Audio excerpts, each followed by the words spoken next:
Hi everyone, how are you all? You are watching Let's Zoom Accountancy, myself Aminit Jaman.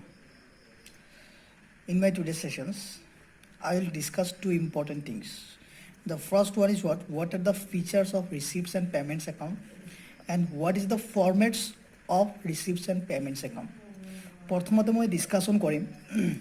যে আমাৰ receipt আৰু payments একাউণ্টৰ তাৰমানে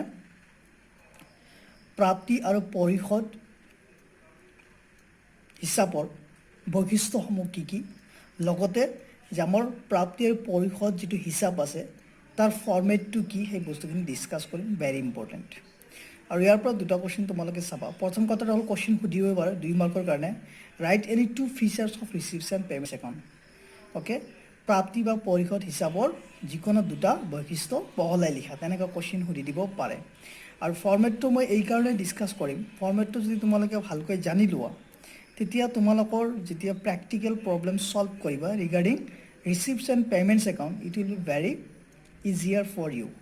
আৰু ৰিচিপ্টছ এণ্ড পে'মেণ্টছ একাউণ্টটো জেনেৰেলি তোমালোকৰ এক্সামত 10 মাৰ্কছৰ কাৰণে সুধি দিয়ে sorry not 10 marks for 7 or 8 মাৰ্কছৰ কাৰণে সুধি দিয়ে চ' প্ৰথমতে চাওঁ আমি আহা features of receipts and payments account so' প্ৰথমতে চোৱা ইয়াতে summary of cash book already মই যোৱাকালি যিটো মই ক্লাছ কৰিছিলোঁ এই যে ৰিচিপ্টছ এণ্ড পে'মেণ্টছ একাউণ্টছৰ মিনিংটো মই বুজাইছিলোঁ তেতিয়াই কৈছিলোঁ যে আমাৰ ৰিচিপ্টছ এণ্ড পে'মেণ্টছ একাউণ্টটো কি হয় this is just summary of cash book নগদ বহীৰ এটা কি হয় সাৰাংশ হয় য'ত অকল নগদ লেনদেনসমূহেই কি কৰা হয় ট্ৰানজেকশ্যনবিলাক বা লেনদেনসমূহ ৰেকৰ্ড কৰা হয় লিপিবদ্ধ কৰা হয় যাৰ কাৰণে ৰিচিপ্টছ এণ্ড পে'মেণ্টছ একাউণ্টক আমি কি বুলি কৈছোঁ as a summary of cash book ছেকেণ্ডটো চোৱা not distinction between items of revenue and capital nature এই কথাটো মই যোৱাকালি ডিছকাছ কৰিছোঁ যে যেতিয়া receipts and payments account prepare কৰে প্ৰস্তুত কৰে তেতিয়া আমাৰ যিবিলাক কেপিটেল একাউণ্ট ট্ৰানজেকশ্যন থাকে বা ৰেভিনিউ নেচাৰ ট্ৰানজেকশ্যন থাকে দুয়োটাই ৰেকৰ্ড কৰা হয় ইয়াতে কোনো ধৰণৰ পাৰ্থক্য কৰা নহয় এতিয়া ৰেভিনিউ নেচাৰ আইটেম কোনবিলাক হয় that means they are recurring in nature সদায় হৈ আছে okay not for a specific period regularly হয় যেনেকুৱা চেলছটো কি আমাৰ ৰিকাৰিং ইন নেচাৰ অলৱেজ হৈছে ৱাইজেছ বা চেলাৰী এইবিলাক আমাৰ ৰিকাৰিং নেচাৰ হয় অলৱেজ হৈ আছে date R cold what revenue nature আৰু কেপিটেল নেচাৰ আইটেম কোনবিলাক হয় যিবিলাক কেতিয়াবা হয় ছাপ'জ ধৰি লওক বিজনেছ এটা আছে তাৰে এটা মেচিন আছে আৰু মেচিনটো 5 বছৰ ব্যৱহাৰ কৰাৰ পিছত সেইটো বিক্ৰী কৰি দিলে চ' সেই ট্ৰানজেকশ্যনটো সেই লেনদেনটো আমাৰ কিহৰ হ'ব কেপিটেল নেচাৰৰ হ'ব চ' ইয়াতে কেপিটেল নেচাৰৰ আইটেমেই হওক বা ৰেভিনিউ নেচাৰৰ আইটেমেই হওক দুয়োটাই কি কৰা হয় লিপিবদ্ধ কৰা হয় ৰেকৰ্ড কৰা হয় in receipts and payments account then opening and closing balance ইয়াতে এটা কথা কৈছে যে আমাৰ যিটো ৰিচিপ্টছ এণ্ড পে'মেণ্টছ একাউণ্ট আছে ইয়াতে আমাৰ অ'পেনিং বেলেঞ্চ থাকে আৰু ক্লজিং বেলেঞ্চো থাকে অ'পেনিং বেলেঞ্চ পজিটিভ হ'ব পাৰে আৰু নেগেটিভ হ'ব পাৰে যদি অভাৰড্ৰাফ্ট থাকে আৰু ক্লজিং বেলেঞ্চ পজিটিভ হ'ব পাৰে নেগেটিভ হ'ব পাৰে যদি অভাৰড্ৰাফ্ট থাকে then non inclusion of outstanding items means what which is incurred but not paid or received suppose income earn কৰিছে ৰিচিভ কৰা নাই সেইবিলাক এইটো আমাৰ কিবা আউটষ্টেণ্ডিং ইনকাম বা ধৰি লওক কি হ'ব expenditure incurred but not paid সেইবিলাক আমাৰ আউটষ্টেণ্ডিং এক্সপেঞ্চেছ চ' তেনেকুৱা ধৰণৰ আইটেমছবিলাক আমাৰ ৰিচিপ্টছ এণ্ড পে'মেণ্টছ একাউণ্টত ৰেকৰ্ড নহয় ঠিক আছে so' this are very important তোমালোকে চাই ল'বা আৰু এনচাৰ প্ৰিপেৰেশ্যন কৰি ল'বা next important proforma of receipts and payments account আমাৰ ৰিচিপ্টছ এণ্ড পে'মেণ্টছ একাউণ্টৰ প্ৰফৰ্মাটো কি হয় একাউণ্টৰ প্ৰফৰ্মাটো আমি অলৰেডি জানো it is a T form one is debit side another is what credit side আমাৰ লেফ্ট ছাইডটো কি হয় ডেবিট ছাইড আৰু ৰাইট ছাইডটো কি থাকে ক্ৰেডিট ছাইড থাকে চ' 4টা কলম তোমালোকে বনাব লাগিব ডেবিট ছাইডত receipts then amount on credit side payments column and কি আহিব এমাউণ্ট কলম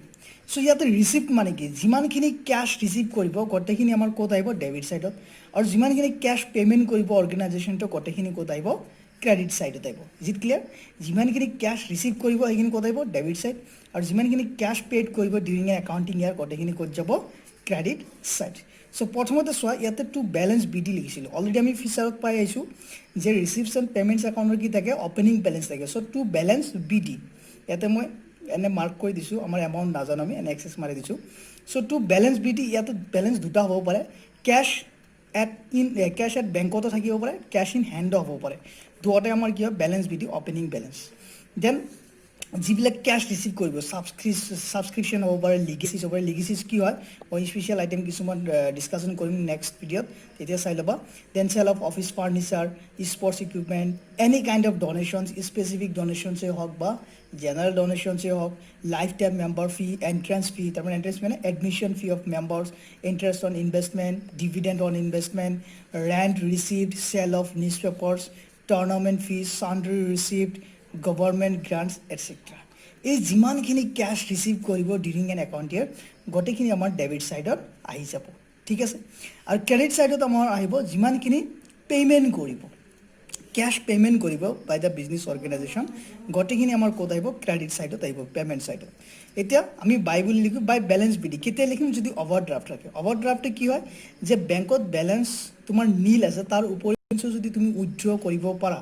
সেইটোক আমি অভাৰড্ৰাফ্ট বুলি কওঁ। নেগেটিভ বেলেঞ্চ যদি থাকে আমাৰ বেংকত সেইটোক আমি অভাৰড্ৰাফ্ট বুলি কওঁ। চ' যদি আমাৰ অপেনিং অভাৰড্ৰাফ্ট থাকে সেইটো আমাৰ ক'ত আহে ক্ৰেডিট ছাইডত আহে। So' similarly anything purchased, book purchase হ'ব পাৰে, স্পৰ্টছ ইকুইপমেণ্ট পাৰ্চেছ হ'ব পাৰে, বিল্ডিং লেণ্ড যদি পাৰ্চেছ কৰে, ইনভেষ্টমেণ্ট পাৰ্চেছ কৰিলে, ফাৰ্নিচাৰ পাৰ্চেছ কৰিলে, লিজ হল লেণ্ড পাৰ্চেছ কৰিলে, কনষ্ট্ৰাকশ্যন অফ বিল্ডিং কৰিলে,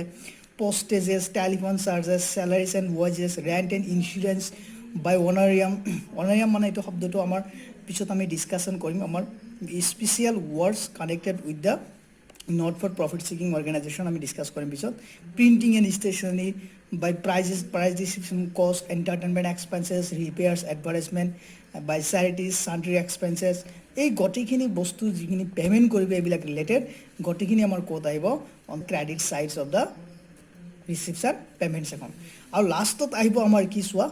balance c D. Balance c D total আমি কৰিম দুটা ছাইডত। যদি আমাৰ পজিটিভ বেলেঞ্চ আহে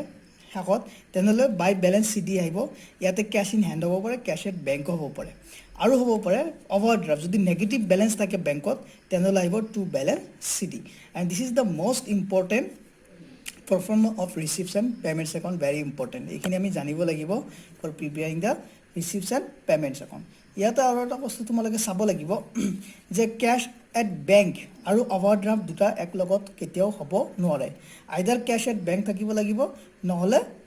two balance c d overdraft হ'ব লাগিব। যিকোনো দুটা এক লগত কেতিয়াও থাকিব নোৱাৰে। Is it clear? যদি ভিডিঅ'টো ভাল লাগিছে তোমালোকক প্লিজ লাইক কৰিবা, শ্বেয়াৰ কৰিবা, কমেণ্টছ কৰিবা এণ্ড ছাবস্ক্ৰাইব কৰিবা। Have a nice day. Thank U.